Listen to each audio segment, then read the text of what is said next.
This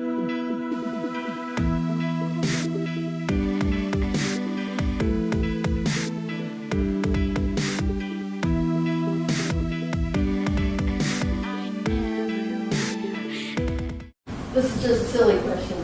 Okay. Do you watch The Big Bang Theory, and what do you think of it? Yeah, I do watch The Big Bang Theory, and I've been privileged, but not as privileged as some of my colleagues. They've invited me on the set of The Big Bang Theory, and my books are in Sheldon's apartment, I'm happy to say. And you look on the wall, which I do at every episode. I look for them. But I have not yet been on the show, but I have been there when they've been taping. And it turns out the producers were fans of this at Star Trek. I originally didn't like the program because I thought it stereotyped, scientists. But it's very clever, and the characters are actually very likable. So I think it's a wonderful program. I really enjoy it. The great thing about science, which you can call atheism if you wish, is you're willing to change your beliefs. You're not assuming the answers before you ask the question. You're not assuming you know what's divinely right just because you interpret a certain book to mean a certain thing, and someone else may interpret it to mean something else. You will agree there are different interpretations of every book, including the Bible and the Quran. And so to presume that you know divine truth before you've asked the universe is not sensible. I come here not to bury God, but to praise honesty, full disclosure, and skeptical empirical inquiry, which, alas, are burying God. But that's the key thing I want to talk about. And so since I believe in full disclosure, I thought I'd give some full disclosure, which is my biases. What really matters to me is the ethics of science, open questioning, the fact that there are no scientific authorities, that we believe in honesty, transparency, reliance on evidence, peer review, and testability. All of these, I believe, make the world a better place. And they do so specifically by burying myth and superstition and dogma. And the point is that my science is a human cultural activity. And in fact, if you read my writing, you'll see that I say the worth of science, in my opinion, is not from the technology. We tend to love its technology, which has made the world a happier, healthier place for most people. But it's the fact that, like art and music and literature, it forces us to reassess our place in the cosmos. It opens our eyes to the world. And art and music and literature do that, but so does science. And there's no sense in which science reduces the value of art, music, and literature. And in fact, the most famous example I know of in that regard is from Richard Feynman, I wrote a book about, who said that a rainbow isn't any less beautiful because you understand how it's caused. It's much more beautiful when you understand the amazing things that are happening. In fact, it's much more exciting. We have seen people's morality, if you want to call it morality, change. Slavery might have been okay because you might have believed that certain groups were inferior or not human. Science has told us that's wrong. You might have believed, as almost all religions do, that women are chattel. Science has told us that's wrong. You might have believed that homosexuality is evil. But science has told us that all mammalian species have homosexuality. There's nothing unnatural or evil about it. So to have a morality without science is empty.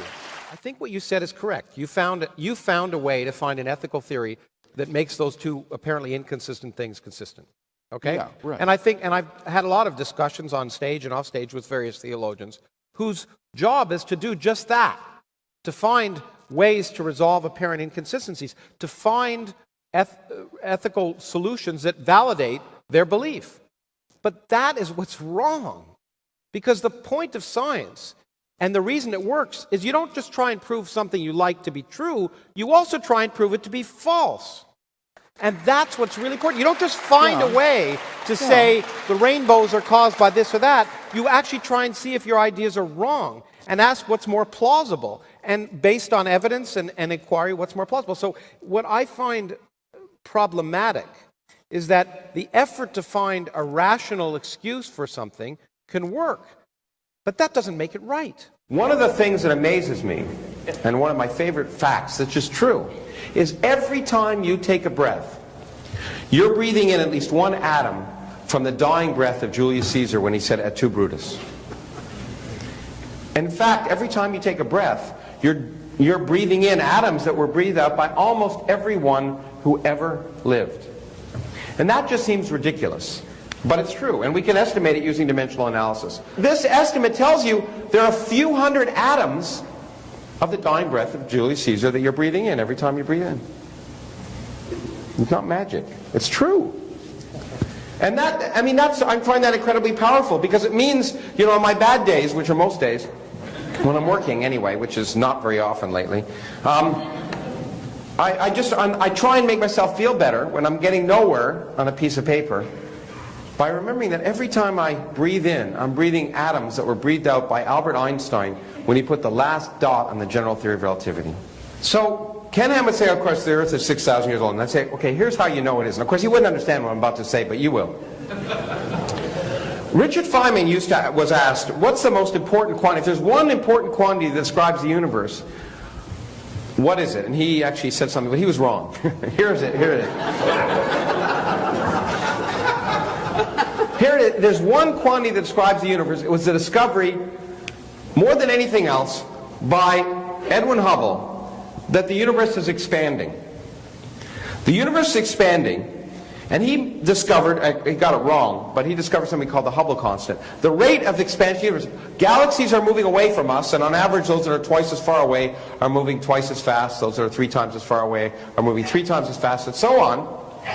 And he measured, and we got it right now, the rate at which the universe is expanding. And the rate is given in terms of some units. 100 kilometers per second per megaparsec. What does that mean? That means that a megaparsec is the average distance between galaxies, of roughly 1 million light years. So the nearest large galaxy to our own is Andromeda, which is roughly 2 million light years away from us. And actually a megaparsec is 3 million light years, but 1 and 3 are the same for the purpose of this talk. And what it says is, so the average galaxy that's 1 million light years away from us is moving away from us at 100 kilometers per second. The average galaxy that's 2 million light years away from us is moving 200 kilometers per second, and so on. So it gives the rate at which the universe is expanding. Wonderful. But now let's think about what this number also tells us. It tells us every important characteristic of our universe. And really, the most important characteristic it tells us is the age of our universe. Because let's think about what this number is in terms of the dimensions. Kilometers are the dimensions of length. Seconds are the dimensions of time. And this is divided by length. So the dimensions of this are length over time divided by length. That means the dimensions of this are 1 over time.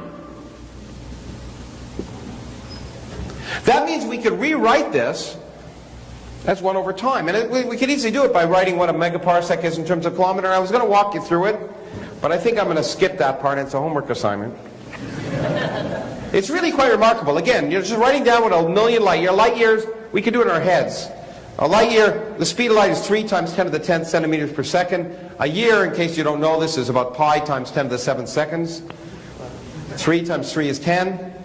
10 to the 7th times 10 to the 10th is 10 to the 17th. 10 times 10 to the 17th. 10 to the 18th centimeters. Okay? And a kilometer, we know, is 10 to the 5th centimeters. So we can work this out. It's in our head if we wanted to. And you should be able to. Tonight. But if you work that out, just the fact that it's 10 to the 18th, in fact the ratio there is roughly 10 to the 18th, the amazing thing is, if you work this out, it is 1 over 10 to the 10th years. Just working out the dimensions.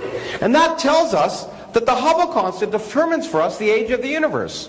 It is the one quantity that tells us what the characteristic age of the universe is. If the universe were 6,000 years old, the Hubble constant would be different. Now this sounds like magic.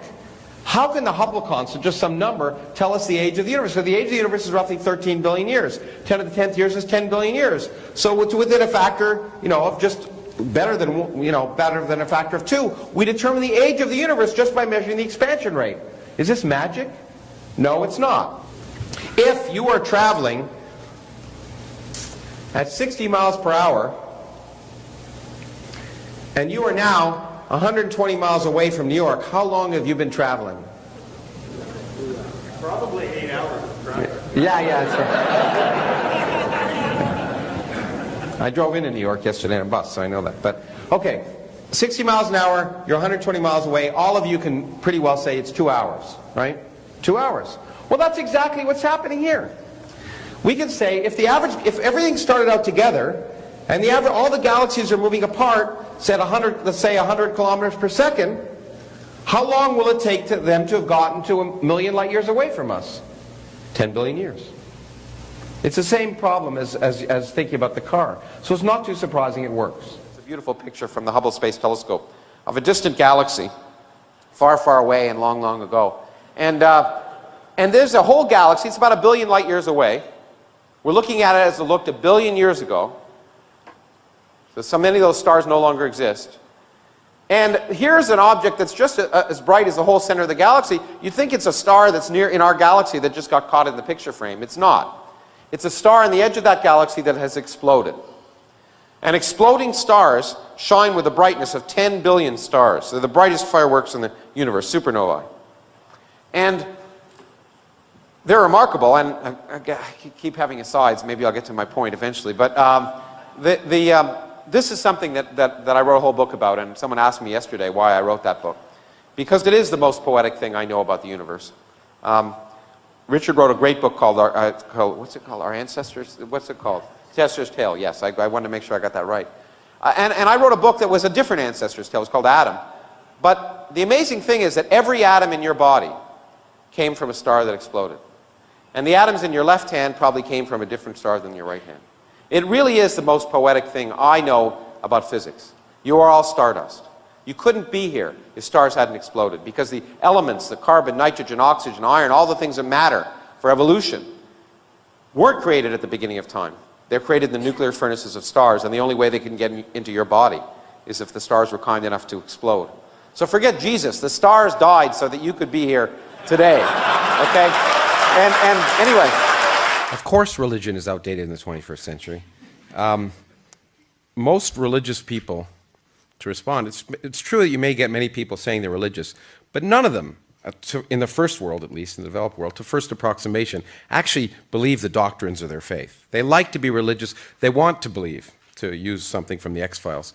They want to believe in believing.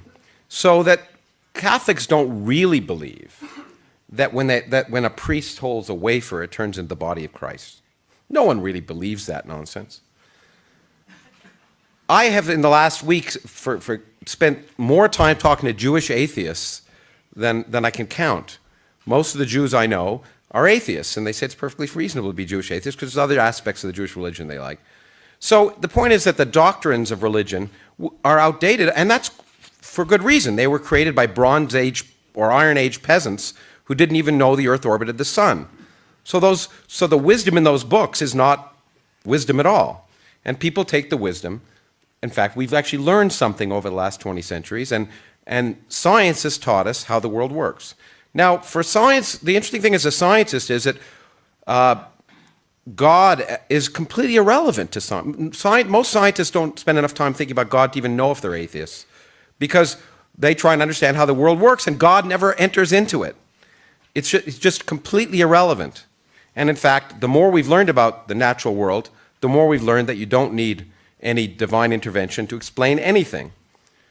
As far as morality is concerned, and the person you want to be, which is really what I think is the heart of what religion, when religion provides many things for people, and we can't deny that. The question is, how can we take the things that people need, community, support, hope, and use the real world to build those quantities? Because religion, if you base your beliefs and your actions on myths that are incorrect, you're inevitably going to take irrational actions. And so what we want to do is what science does, which is force people's beliefs to conform to the evidence of reality rather than the other way around, and not assume the answers to questions before we even ask them, and use the rational world to build a global society, not an exclusionary society, but a global world where people can live together based on the reality that we're all humans sharing this planet, and we need to work together to build a better place. A morality based on rationality and not outmoded religious beliefs.